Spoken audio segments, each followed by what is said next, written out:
Assalamualaikum warahmatullahi wabarakatuh. Om Swastiastu, Namo Buddhaya, Salam Kebajikan. Selamat malam Sobat Damai, kembali lagi bersama saya Gina Agnia di Halakoh Damai ke-121, Talk Show Filosofis dengan tema System of Objects, apa kata Jean Baudrillard.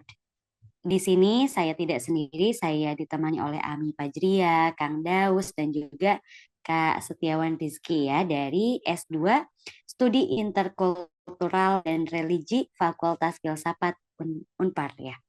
Oke, di hari ini, hari Kamis tanggal 21 November 2024, kurang lebih pukul 7 malam, 1 jam setengah ke depan ya, 90 menit ke depan, kita akan berdiskusi bareng sama Kak Setiawan Rizky. Dan sebelum dimulai, saya akan bacakan terlebih dahulu kemitraan yang terlibat dalam acara ini. Yang pertama ada Program Integritas Terbuka RSCJ Indonesia, kemudian ada Fakultas Filsafat Universitas Katolik Parahyangan, kemudian ada Prodi Studi Agama-Agama S2 dan S3 UIN Sunan Gunung Jati Bandung, serta Sipikres Fakultas Filsafat Unpad. Baik, sebelum dimulai Kak Setiawan, salam kenal. Saya Gina, saya sebagai host di sini dari tim Halakoh Damai. Saya sepertinya baru pertama ya ketemu Kak Setiawan di sini. Panggilannya apa nanti boleh kasih tahu ya. Kakak salam kenal, kan nanti boleh kenalan juga biar saya tahu kesibukannya apa. Silahkan Kakak. Ya, biasa dipanggil Wawan sih. Saya kesibukan em, kuliah dan ngerjain tesis dan nongkrong dan lainnya sebagainya. Oke, Ami boleh dikenalin lagi nih lebih lanjut ya. Saya serahkan ke Ami, Ami sebagai moderator. Kak Wawan ini akan menjelaskan apa aja sih gitu malam hari ini gitu ya. Silahkan Kak Ami ya. Oke, terima kasih Teh Gina. Halo, Kak Wawan, ketemu lagi ya sama aku di kelas talk show filosofis seperti biasa. Malam ini ya Sobat Damai, kita akan ngebahas tentang System of Object ya kawan dari Jean Baudrillard. Tadi juga sebenarnya Jean Baudrillard kan di pronounce-nya. Jean Baudrillard. Oh, Oh, Jean enggak. Baudrillard. Susah Jean banget Baudrillard ah. silakan. Iya, susah banget. Saya saya salah berarti ya ininya, ejanya ya. Gak apa-apa, salahin aja. Udah salahin aja, dia nggak peduli, udah nggak ada Ya, juga nggak dia. apa-apa. Apa aja boleh dia dipanggilnya. JJ juga boleh. Kata Bau-bau. bau-bau. Nah, kata tadi tuh kita sama Kak Nino udah ngebahas sedikit sih tentang simulakra dari si Jan ini teh gitu. Cuman, hmm, nah bakal dispesifik lagi nih mungkin sama Kak Wawan tentang sistem of objeknya kayak gimana. Tadi kan ngebahas simulakra kan tentang belanja-belanja makna gitu.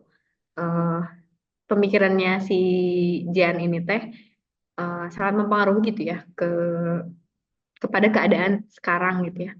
Pada keadaan sekarang di mana orang-orang teh udah nggak lagi melihat sebuah benda atau barang teh jadi fungsi gitu, tapi ada makna yang eh, tertentu gitu ya, makna tertentu. Misalnya kayak handphone gitu, handphone handphone Android atau handphone iPhone gitu kan yang rilis terus-terusan. Jadi udah nggak ada lagi eh, makna fungsi yang sesungguhnya gitu. Jadi Yang kita tuh hanya dicarinya. belanja ya, hanya belanja makna, hanya belanja eh, apa ya nggak sesuai gitu ya, nggak sesuai fungsi gitu. Nah, Yang sekarang dibutuhkan kayaknya ya. bakal lebih diperdalam lagi nih pemikirannya si Jian ini sama Kak Wawan gitu, sistem of object gitu. Duh, di aku rada error. Iya Boleh nih. Iya. nanti Oke. error kan, tapi suaranya ada. Iya, suaranya ada. Oke, Ami. Terima kasih Ami. Boleh di Dan Kak Wawan, siap. Oke, Ami dan Kak Wawan, sebelum dimulai, biasanya dimulai dengan alunan musik dulu nih dari Kang Daus. Kang Daus gimana? Sudah siap? Halo Oh, Kang koneksinya Daus. koneksinya nggak stabil, tunggu bentar ya. Koneksinya. Oke, siap, siap. Baik, Kak Wawan, kita lanjut. Saya serahkan dulu untuk Kak Wawan untuk memaparkan apa yang akan dibahas malam hari ini. Nanti kalau setelah selesai memaparkan atau di tengah-tengah ada pertanyaan dari kita atau dari Sobat Damai, nanti kita lanjut diskusi ya, Kak Wawan. Silakan Kak Wawan. Oke, yang pertama-tama yang menjadi si tema utama dari buku ini, The System of Objects itu, yaitu yang pertama itu adalah objek em, sebagai bahasa simbol. Em, jadi dari inti dari si objek sebagai bahasa simbol ini adalah bahwa em, gagasan ada sebuah gagasan bahwa objek-objek itu sebenarnya berada dalam quote unquote sistem penandaan gitu seperti halnya bahasa. Eh, jadi dalam masyarakat konsumen itu si benda-benda itu udah nggak lagi dihargai semata-mata karena kegunaannya gitu, fungsionalitasnya gitu, melainkan karena si makna simbolis yang disampaikannya itu misalkan seperti kayak mobil mewah gitu misalkan. Eh, bukan cuma sekedar alat transportasi gitu, tapi mobil mewah ini adalah penanda kekayaan, status, dan juga kesuksesan. Nah, demikian pula si kayak misalkan furnitur-furnitur minimalis ya, juga furnitur-furnitur ini tuh dapat memproyeksikan citra kecanggihan intelektual dan juga modernitas gitu. Jadi simbolnya itu dia, kecanggihan intelektual dan modernitas gitu. Em, jadi berangkat dari si gagasan strukturalisnya Ferdinand de Saussure, eh, budaya ini mencemplungkannya itu ke dalam budaya material gitu dengan menyatakan bahwa si objek-objek itu beroperasi sebagai tanda dalam sebuah apa ya, kayak jaringan kode-kode budaya gitu. Jadi kayak sistem simbol ini tuh memungkinkan untuk individu-individu untuk mengekspresikan identitas dan aspirasi mereka, tapi melalui konsumsi. Eh, namun tetapi si ekonomi kan ini jadi ini jatuhnya kepada ekonomi simbolik gitu jatuhnya tuh. Jadi karena begitu si ekonomi simbolik-simbolik ini juga eh, secara tidak langsung atau maupun maupun secara langsung ya membentuk suatu hierarki gitu. Karena dengan begitu orang-orang secara otomatis berlomba-lomba dong untuk mengumpulkan apa ya, benda-benda yang menandakan status sosial seperti yang tadi gitu, apa status sosial yang lebih tinggi gitu, atau selera gitu, selera yang lebih tinggi gitu. Nah, dan juga dengan demikian si konsumsi ini tuh menjadi sebuah bentuk apa ya? Jadi si sifat konsumtif atau konsumsi-konsumsi ini tuh udah menjadi bentuk komunikasi gitu yang diatur oleh norma-norma dan juga ekspektasi masyarakat gitu. Em, itu yang salah satu apa ya? Salah satu tema besar yang pertama gitu, objek sebagai bahasa simbol gitu di dalam bukunya.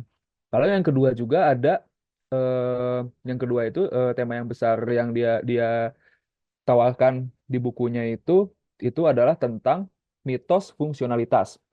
Nah, jadi salah satu kritik si Baudrillard ini yang paling mencolok itu adalah eh, kelakuan dia untuk ngebongkar terhadap gagasan-gagasan yang fungsionalitas gitu dalam desain, misalkan desain modern gitu yang banyak dia sebut di dalam bukunya gitu. Jadi ia menentang asumsi bahwa si benda-benda ini tuh dihargai terutama karena kegunaan praktisnya gitu. Dan sebaliknya dia tuh berpendapat bahwa misalkan bentuk-bentuk yang penuh syarat itu syaratnya itu dengan makna kultural dan juga simbolis gitu. Sebagai contoh gitu kayak yang tadi sempat disebutin gitu kayak HP gitu. HP seolah-olah merupakan alat komunikasi, tetapi desainnya itu em, desainnya itu ramping misalkan ada logo mereknya Apple misalkan kan, dan kampanye pemasaran yang juga mengilhami dengan konotasi misalkan inovasi, prestis, dan juga konektivitas sosial. Kalau konektivitas sosial misalnya kayak iPhone tuh, iPhone itu kayak ada AirDrop yang segala macam kayak gitu.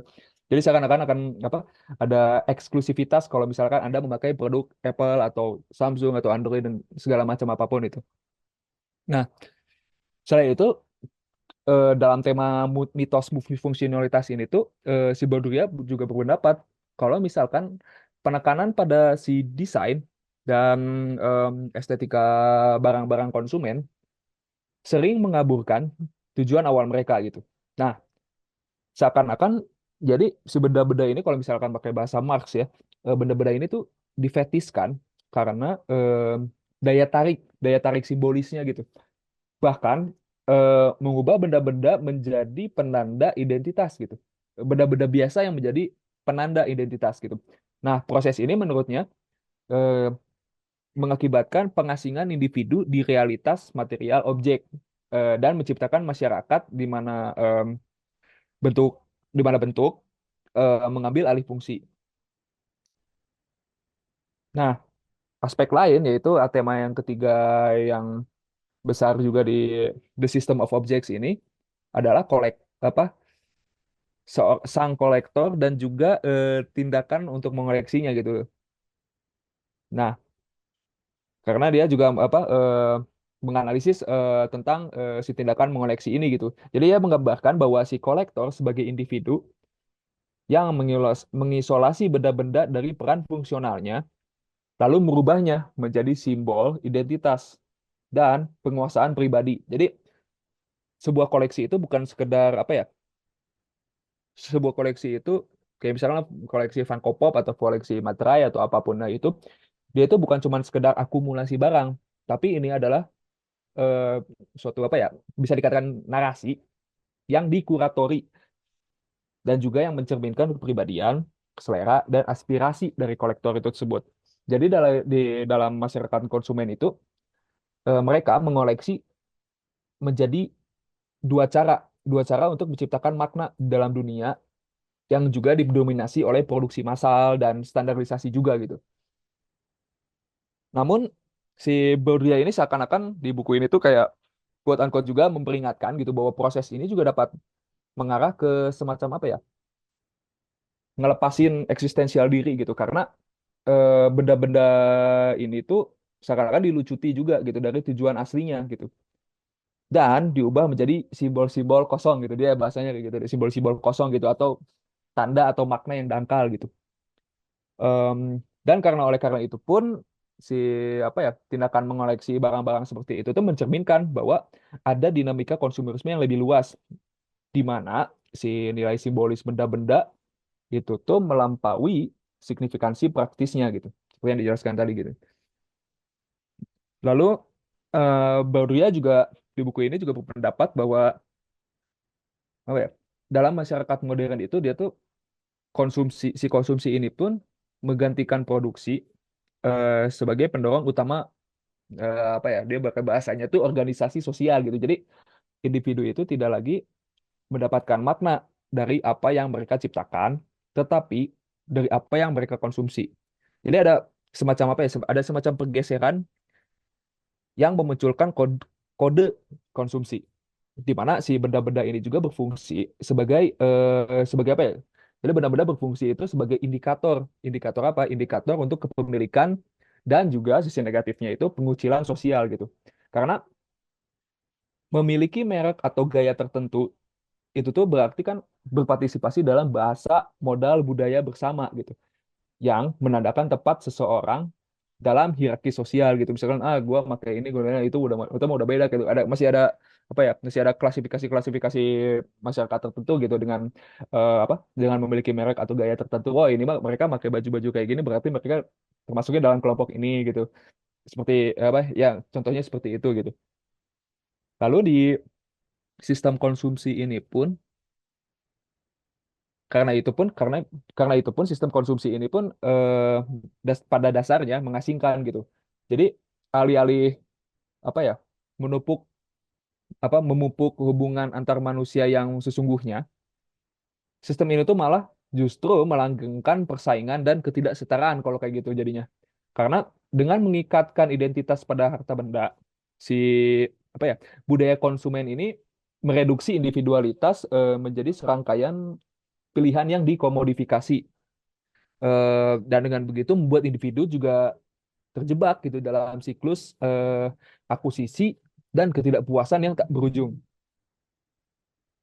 Em, Selain itu, Baudrillard juga dalam buku ini melihat adanya keterasingan di zaman kelimpahan gitu. Kita hidup di zaman kelimpahan gitu. Kita kelimpahan A, B, C, D, E, F, G. Karena dalam buku ini pun si Baudrillard juga ini hal ini tuh menjadi apa ya, sebuah paradoks juga yang menjadi inti dari konsumerisme gitu. Karena karena semakin banyak benda yang dikumpulkan oleh orang gitu. Balik lagi ke tadi poin yang tadi mungkinnya si sang kolektor dan koleksi-koleksinya gitu. Maka dari itu semakin sedikit juga gitu kepuasan yang mereka dapatkan dari benda-benda tersebut. Em, Kelimpahan barang dalam masyarakat modern jadinya menciptakan keadaan ketidakpuasan yang terus menerus karena individu-individu ini juga diperparah gitu. Sorry, karena si kelimpahan barang dalam masyarakat modern itu juga menciptakan apa ketidakpuasan yang terus-menerus juga gitu karena individu-individu ini jadinya kan dibanjiri pilihan gitu dan juga terputus dari pengalaman yang real gitu, yang otentik gitu. Terlepas kalau misalnya masih pakai bahasanya John Bowlby, terlepas dari realitas, terlepas dari simulasi simulakranya gitu. Em, dan keterasingan ini pun karena itu pun diperparah juga dengan fakta bahwa apa ya si benda-benda tuh apa ya semakin dihargai tapi karena kualitas simbolisnya bukan kualitas praktisnya kayak misalkan green ethical consumption gitu. Apa ya gua pakai mobil listrik, motor listrik karena aku peduli dengan lingkungan. Enggak, itu sebenarnya hanya simbolik aja, tidak menyelesaikan permasalahan-permasalahan seperti degradasi ekologi, deforestasi, pembakaran lahan lumbung dan segala macamnya gitu. Nah, jadi kalau balik lagi dalam dalam konteksnya itu, jadi si apa ya Baudrillard itu menggeserkannya juga di segmen ini itu kepada iklan. Nah, iklan itu memainkan peran penting dalam memproduksi hasrat dengan karena dengan melekatkan makna aspiratif pada si objek, iklan tuh melanggengkan ilusi bahwa si apa ya kepuasan dapat dicapai melalui konsumsi. Nah, namun janji ini selalu ditangguhkan ya karena si produk dan tren baru terus menerus menggantikan yang lama kan gitu kan, selalu timpang tindih gitu kan. Jadi membuat individu terkunci dalam siklus hasrat yang tidak terpenuhi gitu seperti yang saya sebut tadi gitu. Nah, selain itu dia juga menyangkut pautin dengan desain, desain dan apa ya objek yang terfetisisasi gitu. Nah, diskusi di dalam buku ini pun John Bourdieu mengatakan bahwa desain itu mengungkapkan bagaimana si benda-benda itu diestetisasi gitu, diestetikakan gitu untuk apa ya? Tapi untuk meningkatkan daya tarik simbolisnya gitu. Balik lagi tanda dan makna yang dangkal gitu. Nah, jadi si kebangkitan desain kayak misalkan kebangkitan desain industri gitu ya. Menurut Baudrillard ini su- sudah dan telah mengubah objek sehari-hari menjadi karya seni gitu. Jadi si desain itu mengaburkan batas antara kegunaan dan dekorasi gitu. Em, Kayak misalkan IKEA lah gitu lah mereka banyak kan apa ya ngotak-ngatik si tema-tema ini gitu kan kegunaan dan dekorasi enggak melebur. Nah, itu IKEA itu mereka meleburkan kegunaan dan dekorasi gitu. Nah, si apa ya? Jadi si proses ini tuh jadi memperkuat fetisisasi objek karena si fungsi praktisnya juga udah digantikan oleh oleh perannya gitu sebagai simbol status gitu. Nah, si fenomena ini apa ya? Terutama terlihat jelas ya dalam pencitraan merek barang konsumen gitu kayak IKEA kayak gitu gitu. Atau misalkan gini lah jam tangan mewah gitu. Jam tangan mewah itu dihargai bukan karena kemampuannya untuk menunjukkan waktu kan jatuhnya, tapi melainkan karena asosiasinya dengan apa ya? Eksklusivitas, keahlian dan juga gengsi gitu kan. Apalagi di bapak ya kalau misalnya jam tangan nggak tahu ya kalau misalnya sekarang mungkin si maknanya juga geser kayak misalkan kayak waktu COVID pada senang San Mori gitu apa menunjukkan kemewahannya misalkan lewat NMAX, XMAX atau apapun lah itu apa motor-motor bang-bangan gitu, abang-abangan gitu. eh nah, jadi balik lagi sorry. Si fetisasi benda-benda itu dengan demikian mencerminkan pergeseran budaya yang notabene lebih luas gitu karena nilai itu sudah tidak dapat lagi ditentukan oleh kualitas intrinsik, tapi oleh keinginan yang dirasakan gitu. Nah, menurut saya meskipun si buku ini keluar tahun 68 tapi masih ada relevansinya ya pada abad 21 ini. Apalagi di masyarakat kita yang kontemporer, mungkin sudah pasca kontemporer, mungkin sudah pasca kapitalis juga gitu. Dengan apa ya? Dengan makin berkembang pesatnya branding, influencer marketing dan apa ya konsumsi digital juga gitu. Jadi semakin apa ya istilahnya tuh mengintensifkan gitu, makin intens gitu si dinamika yang digambarkan oleh Baduya ini gitu. Jadi makin real gitu. Eh, Kayak misalkan platform media sosial gitu misalkan gitu kayak kayak mereka kan jadinya memperkuat ekonomi simbolis dari objek gitu kalau kita misalkan pakai acuan dengan Baudrillard ya dalam buku ini gitu. Karena di sini tuh jadinya individu itu mengkurasi apa ya? Mengkurasi persona online gitu. Eh, Individu-individu pada abad ke-21 ini jadi mengkurasi persona online melalui tampilan harta benda gitu kan. Banyak yang flexing atau apapun kayak gitu dengan material-materialnya gitu kan. Dan selain itu juga em, analisis si Baudrillard ini juga apa ya? Seperti yang saya sebut tadi gitu, mengantisipasi banyak perdebatan kontemporer maupun pasca kontemporer juga tentang kelestarian lingkungan gitu. Yang tadi sempat saya sebut juga gitu tentang apa konsumsi etis hijau gitu atau eh, tindakan-tindakan greenwashing gitu atau green capitalism yang dilakukan sekarang secara gencar-gencaran gitu. Dan selain itu juga kesehatan mental juga gitu dalam masyarakat konsumen gitu.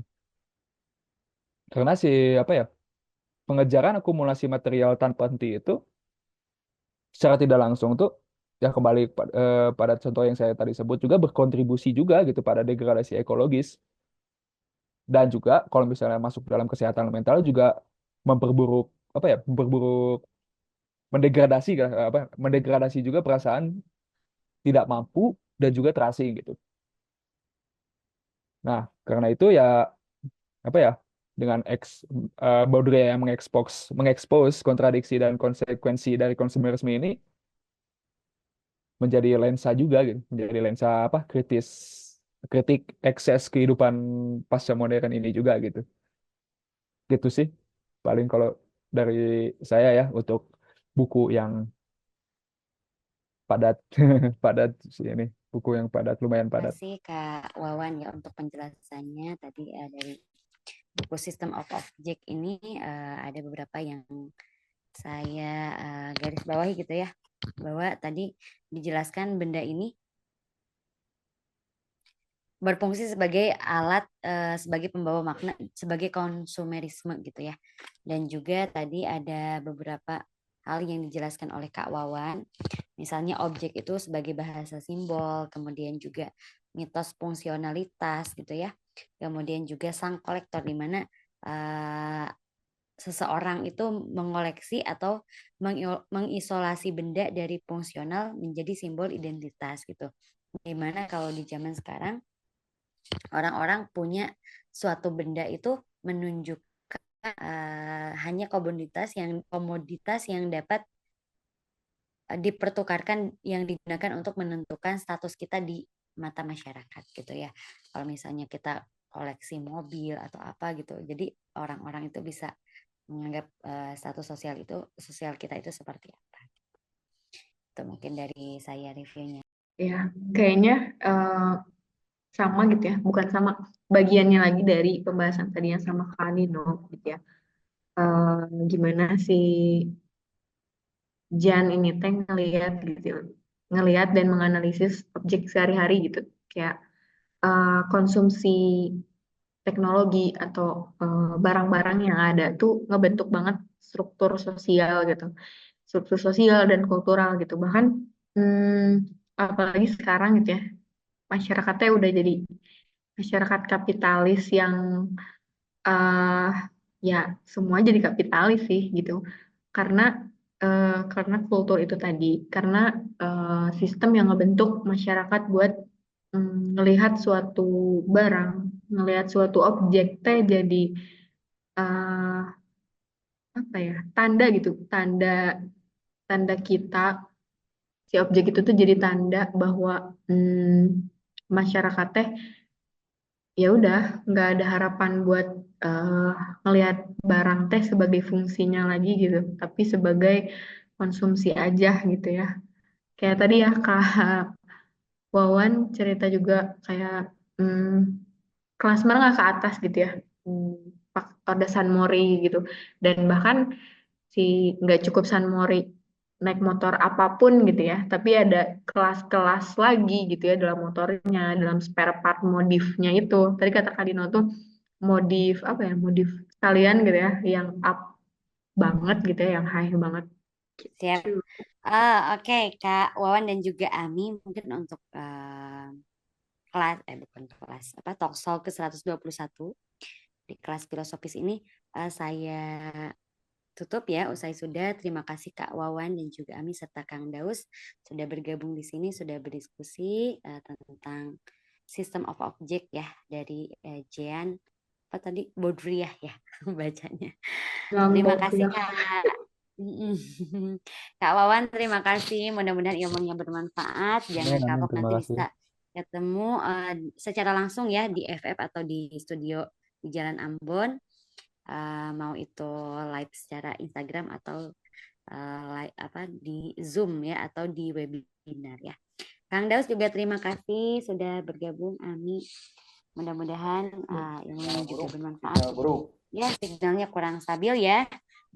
Meskipun kurang stabil signalnya, tapi mudah-mudahan tadi maksimal ya. Oke, Kang Daus, Ami dan juga Kak Wawan ya, saya pamit. Terima kasih, selamat beristirahat ya.